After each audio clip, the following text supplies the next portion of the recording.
استاذ احمد التبيني. خير، اللهم اجعله خير. الاقيه انا شفت ان الفرقه ما بقاش ليها ما بيننا وجود، ولا فيش اختام ولا تاشيره ولا اي حدود، وجميع الجبهات متحده بيدوسوا برجليهم على الدود.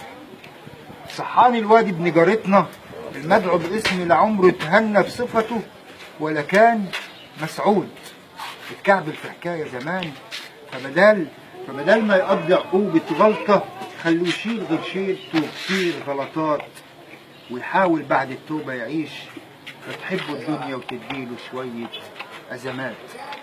فما عادش المدعو إصلاح ولا هذب ولا خرج حد يلقى في عتمة عمره صباح.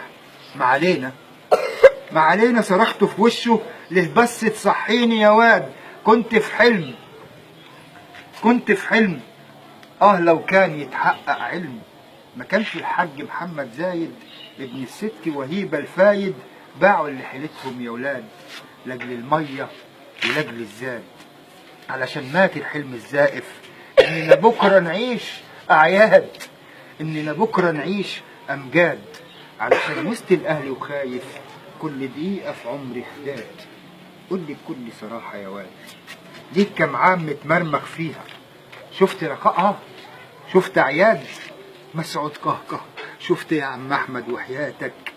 شفت العيد في عينيهم هم وانا على كرسي بتزغزغني حاجه غريبه بترقصني ولا عمريش حبيت الرقص؟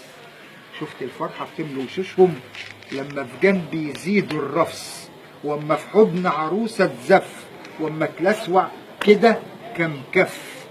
عشت يا عم احمد اعياد كنت بغني يا بنت الايه، مات علشانك ياما وياما ولسه عشانك ناس هتموت. ايوه يا ولدي لسه عشانها كتير هيموت. تعرف اني عرفت الوقت انك جد يا واد مسعود، انك ابن بهية يكفي انها في كتاب محفوظ. ده انت بجد يا واد محظوظ، بس انا لسه محمل منك. ليه صحتني؟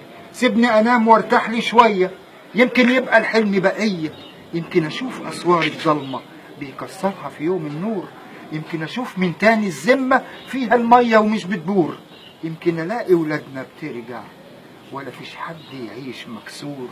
ونمت وطولت في نومتي واتأكدت يا واد من موتي، عايز كفني 3 ألوان فيه قرشين تحويشة عمري كنت شايلهم كده من الفكة. شفت الفكة ازاي نفعتني؟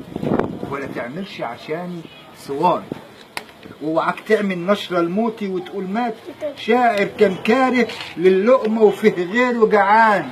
ما تقولش كمان للإعلام لا تشوف في عينيهم أعياد. يلا يا واد، يلا سلام يا ابن مسعود، يلا سلام.